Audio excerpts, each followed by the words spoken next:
Cyclotron. इस video में हम साइक्लोट्रॉन के प्रिंसिपल, कंस्ट्रक्शन और वर्किंग को समझेंगे।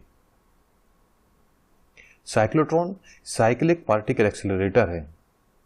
साइक्लोट्रॉन में पार्टिकल्स ऑल्टरनेट इलेक्ट्रिक फील्ड के कारण एक्सेलरेट होते हैं व मैग्नेटिक फील्ड के कारण सर्कुलर पाथ में कन्फाइंड रहते हैं।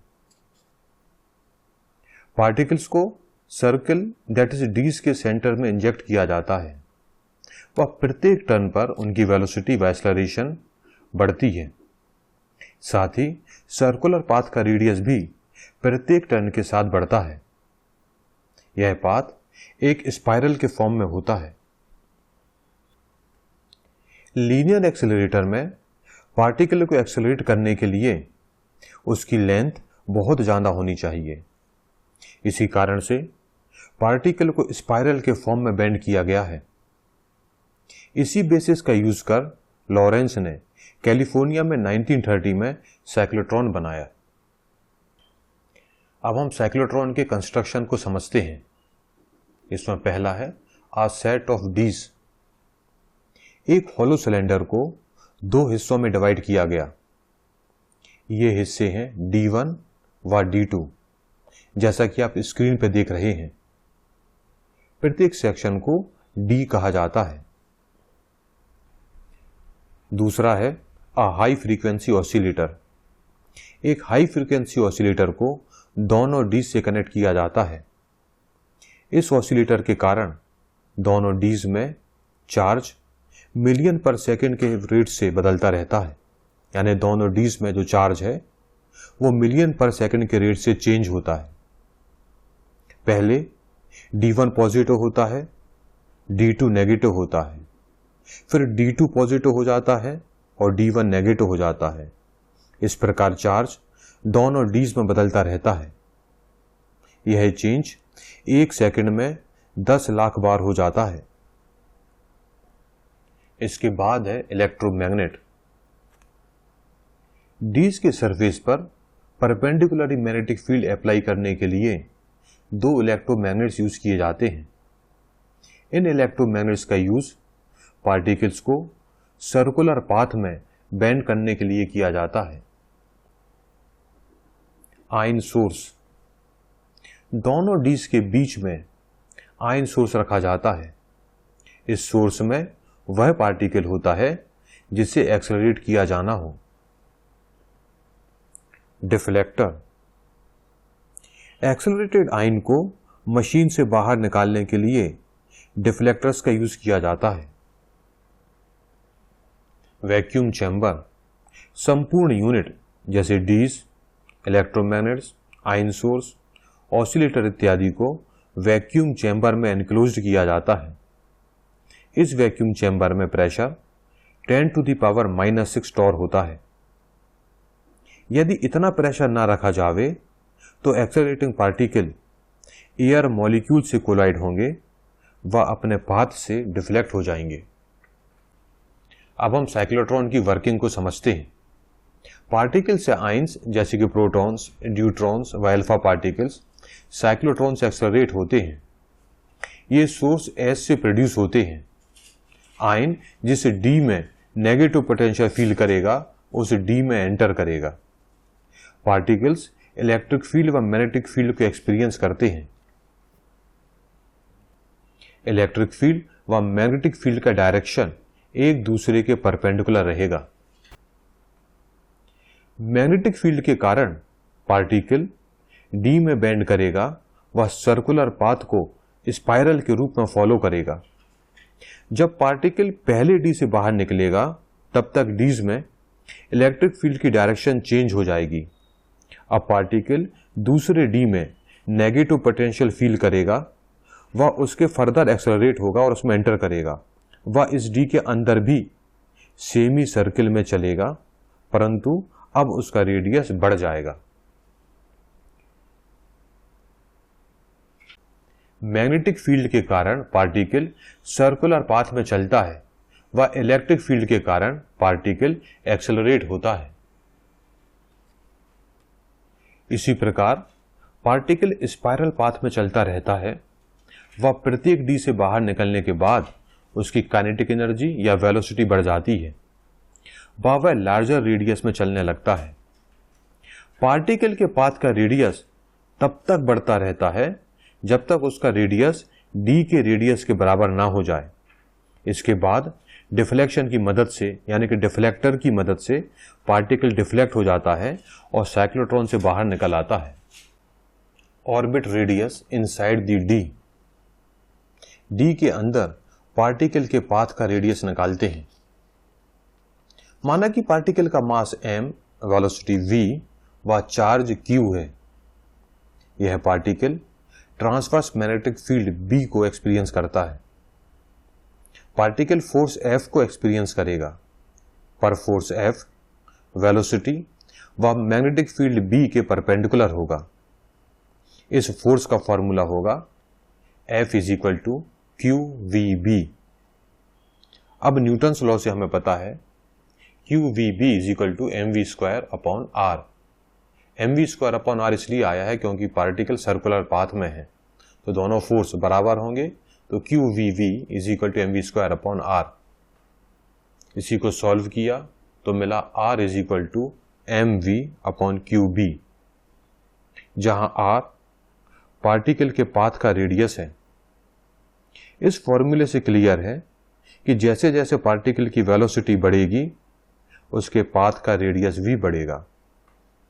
ध्यान दें, जैसे जैसे पार्टिकल की वेलोसिटी बढ़ेगी उसके पाथ का रेडियस भी बढ़ेगा। Angular velocity.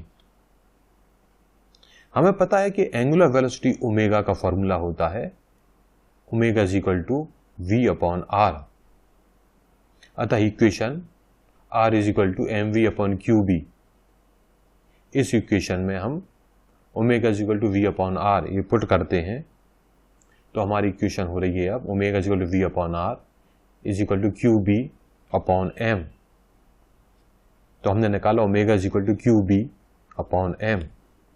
इस फॉर्मूले से निष्कर्ष निकल रहा है कि angular velocity omega applied magnetic field B के प्रोपोर्शनल है व पार्टिकल के मास m के इनवर्सली प्रोपोर्शनल है। Angular velocity omega applied magnetic field B के प्रोपोर्शनल है और पार्टिकल के मास m के इनवर्सली प्रोपोर्शनल है। Characteristic frequency of the ion और पार्टिकल। आयन या पार्टिकल की कैरेक्टरिस्टिक फ्रीक्वेंसी होती है F = ω/2π = qb/2πm। इस फॉर्मूले से क्लियर है कि कैरेक्टरिस्टिक फ्रीक्वेंसी पार्टिकल के मास पर डिपेंड नहीं करती। कैरेक्टरिस्टिक फ्रीक्वेंसी जो हमारी फ्रीक्वेंसी है, कैरेक्टरिस्टिक फ्रीक्वेंसी, ये पार्टिकल के मास m पर डिपेंड नहीं करती। जिन पार्टिकल की वेलोसिटी ज़्यादा होती है वे लार्जर सर्किल में ट्रेवल करते हैं, वह कम वेलोसिटी वाले पार्टिकल लोअर रेडियस यानी कि कम रेडियस के सर्किल में ट्रेवल करते हैं। परंतु इन सभी स्थितियों में पार्टिकल एक रिवॉल्यूशन को कंप्लीट करने में एक समान समय लगाता है, चाहे पार्टिकल बड़े रेडियस में ट्रेवल कर रहा हो या छोटे रेडियस में ट्रेवल कर रहा हो। एक कंप्लीट रिवॉल्यूशन में उसको एक समान समय लगता है। Time period. Time period T is given by T = 1/f = 2πm/qb। इस फॉर्मूले से क्लियर है कि टाइम पीरियड T पार्टिकल के मास m के डायरेक्टली प्रोपोर्शनल है व अप्लाइड मैग्नेटिक फील्ड B के इनवर्सली प्रोपोर्शनल है। Energy of the particle. अब हम पार्टिकल की एनर्जी निकालते हैं। साइक्लोट्रॉन से बाहर निकलने वाले पार्टिकल की एनर्जी D के रेडियस पर डिपेंड करती है। हमें पता है R = mv/qb। इसी फॉर्मूले को हम लिख सकते हैं V = qbr/m। काइनेटिक एनर्जी का फॉर्मूला होता है ½ mv²। v² की जगह हम v की वैल्यू रख देंगे तो अब काइनेटिक एनर्जी हो रही है kinetic energy = ½ mv² = ½ q² b² r² upon m, kinetic energy is equal to half q square b square r square upon m। इस फॉर्मूले से स्पष्ट है कि यदि साइक्लोट्रॉन के d का रेडियस r ज्यादा होगा तो काइनेटिक एनर्जी भी ज्यादा होगी। साइक्लोट्रॉन से निकलने वाले पार्टिकल की मैक्सिमम काइनेटिक एनर्जी 40 MeV तक हो सकती है। Resonance condition. साइक्लोट्रॉन को ऑपरेट करने की सबसे महत्वपूर्ण कंडीशन है रेजोनेंस कंडीशन, और वो है कि पार्टिकल की कैरेक्टरिस्टिक फ्रीक्वेंसी f ऑसिलेटर की फिक्स्ड फ्रीक्वेंसी f0 के बराबर हो। पार्टिकल की कैरेक्टरिस्टिक फ्रीक्वेंसी f ऑसिलेटर की फिक्स्ड फ्रीक्वेंसी f0 के बराबर हो, that is f is equal to f0। इसे रेजोनेंस कंडीशन कहते हैं। यदि पार्टिकल की एनर्जी बढ़ाना हो तो f is equal to f0 होना चाहिए। तो हमने देखा यदि पार्टिकल की एनर्जी बढ़ाना है तो f is equal to f0 होना चाहिए।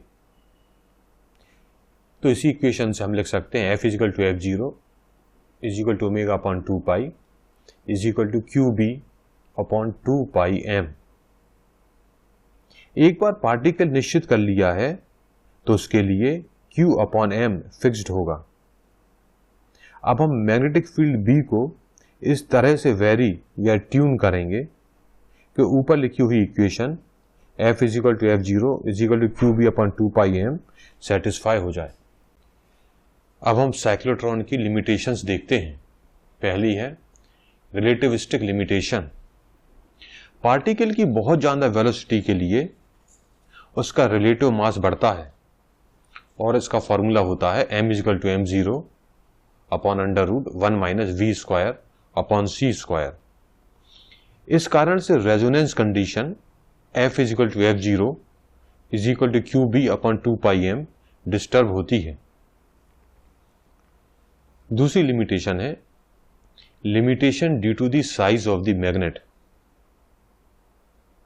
पार्टिकल की बहुत ज्यादा एनर्जी के लिए इलेक्ट्रोमैग्नेट की साइज भी बढ़ना चाहिए। इतनी बड़ी इलेक्ट्रोमैग्नेट को बनाना बहुत एक्सपेंसिव होगा। अनचार्ज पार्टिकल साइक्लोट्रॉन द्वारा एक्सेलरेट नहीं हो सकते। केवल चार्ज पार्टिकल जैसे प्रोटॉन, ड्यूट्रॉन, अल्फा पार्टिकल्स ही साइक्लोट्रॉन द्वारा एक्सेलरेट हो सकते हैं। वह इलेक्ट्रॉन भी एक्सेलरेट नहीं हो सकते। इलेक्ट्रॉन इस कारण से एक्सेलरेट नहीं हो सकते क्योंकि इलेक्ट्रॉन का मास बहुत कम होता है और इसकी एनर्जी में थोड़ा ही परिवर्तन किया जाए, यानी कि इसकी एनर्जी थोड़ी ही बढ़ाई जाए तो इसकी वेलोसिटी बहुत ज्यादा बढ़ जाती है। वह इलेक्ट्रॉन ऑसिलेटिंग इलेक्ट्रिक फील्ड से बाहर आ जाता है। इन लिमिटेशंस को ओवरकम कैसे किया जाए? साइक्लोट्रॉन में मैग्नेट के पोल्स के शेप में परिवर्तन करके डीज में अप्लाई की गई फ्रीक्वेंसी में उचित परिवर्तन कर, जिसे ट्यूनिंग भी कहते हैं। परंतु ऐसा करने हेतु साइक्लोट्रॉन की साइज बढ़ानी होगी, जो कि बहुत एक्सपेंसिव फीचर होगा। अब इन लिमिटेशंस को ओवरकम करने के लिए नई मशीन बनाई गई है, जिन्हें सिंक्रोसाइक्लोट्रॉन या सिंक्रोट्रॉन भी कहते हैं। क्या न्यूट्रॉन्स को साइक्लोट्रॉन से एक्सेलरेट किया जा सकता है? न्यूट्रॉन न्यूट्रल पार्टिकल्स हैं, अतः इन्हें एक्सेलरेट नहीं किया जा सकता। परंतु न्यूट्रॉन्स को इनडायरेक्टली एक्सेलरेट किया जा सकता है। ऐसा करने हेतु पहले हमको न्यूट्रॉन को एक्सेलरेट करना होगा, फिर इन्हें साइक्लोट्रॉन से बाहर निकाला जाता है और इसके पश्चात इन्हें न्यूट्रॉन व प्रोटॉन में डिसइंटीग्रेट किया जाएगा। प्रोटॉन्स को डिफ्लेक्ट कर अलग कर दिया जाता है व एक्सेलरेटेड न्यूट्रॉन्स अब हमें मिल जाएंगे। Focusing of the beam. Cyclotron में इलेक्ट्रिक व मैग्नेटिक फोकसिंग दोनों अवेलेबल होती हैं। डीज के बीच इलेक्ट्रिक फील्ड के कारण इलेक्ट्रिक फोकसिंग होती है। यह फोकसिंग डीज के प्लेन में होती है, परंतु लार्जर वेलोसिटीज के लिए यह फोकसिंग पर्याप्त नहीं होती। यूजफुल बीम इंटेंसिटी को प्राप्त करने के लिए पार्टिकल्स का मोशन डीज के सेंटर में हॉरिजेंटल प्लेन में कन्फाइंड किया जाता है। यदि वर्टिकल डायरेक्शन में बीम को फोकस ना किया जाए तो पार्टिकल हॉरिजेंटल प्लेन से दूर हो जाएंगे व डीज को टॉप या बॉटम पर स्ट्राइक करेंगे। रिक्वायर्ड वर्टिकल स्टेबिलिटी को अचीव करने के लिए मैग्नेटिक फील्ड को मैग्नेट के सेंटर व एज के बीच कुछ परसेंटेज से कम कर दिया जाता है। ऐसा करने से मैग्नेटिक फील्ड लाइंस मिलेंगी और जिस तरह की लाइन मिलेंगी वह आप स्क्रीन पर देख रहे हैं। जो पार्टिकल मीडियन प्लेन के ऊपर या नीचे स्पाइरल फॉर्म में मोशन में है, एक फोर्स एक्सपीरियंस करेंगे जो वापस इस पार्टिकल को मीडियन प्लेन में ले जाएगा।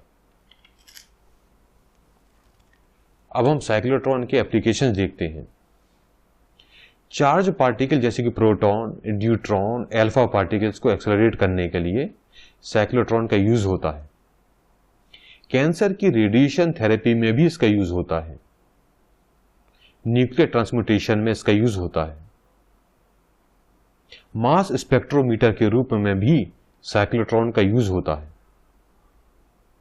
इस प्रकार विभिन्न फील्ड में भी साइक्लोट्रॉन का यूज किया जाता है।